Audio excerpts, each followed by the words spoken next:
I'd like to take a minute to thank Arlen from Sacramento, California, for her generous donation. We really appreciate it.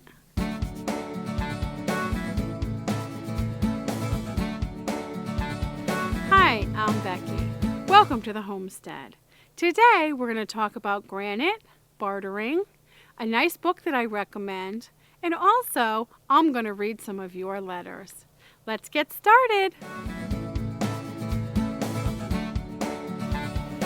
Here are 2 pieces of scrap granite.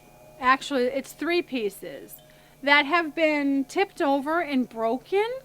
So a big company has no use for these any longer.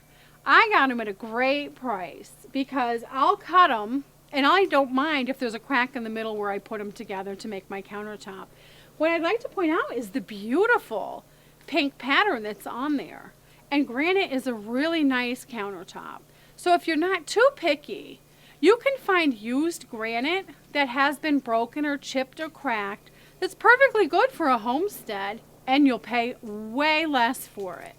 And if you look around and you keep your eyes peeled, you might be lucky enough to find a big piece of granite like this that's all in one piece. So it pays to be neighborly, it pays to have a community attitude, and it pays to barter and be nice to people. You never know what you might come away with. I love to read outside, and one of the latest books I've been reading is Twyla Tharp, The Creative Habit. Learn it and use it for life. As homesteaders, we have creative personalities, so with that in mind, I'm sure you'll enjoy this book too.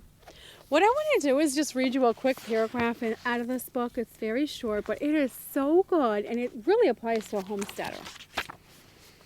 And it says, I cannot overstate how much a generous spirit contributes to good luck.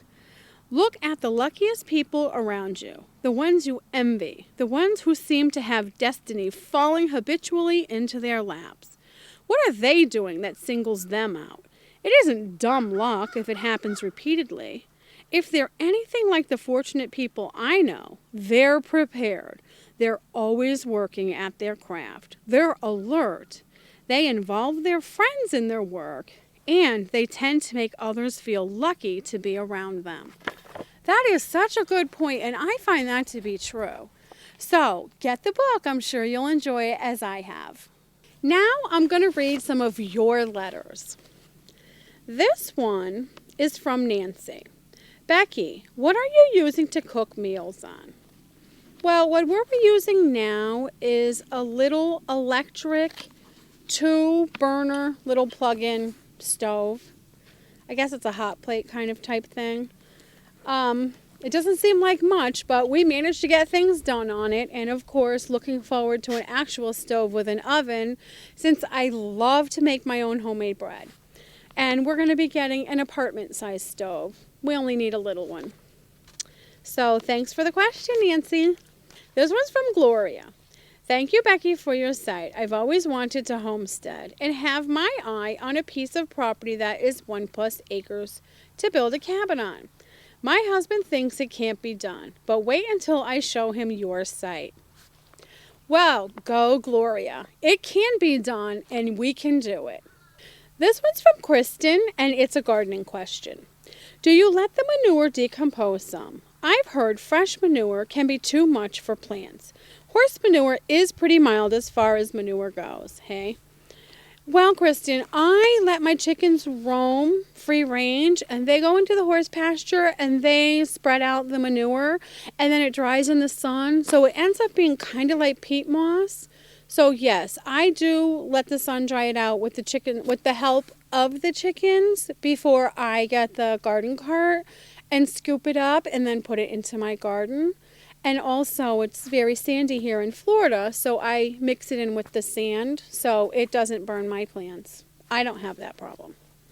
This one's from Brandon. I just discovered your blog and videos. I'm jealous that I haven't purchased my land or built my house yet. So it was certainly fun to watch you make progress.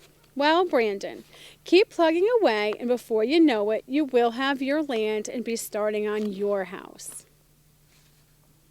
Thanks for watching. Thanks to my son Scott for holding the microphone. Happy homesteading. Bye-bye.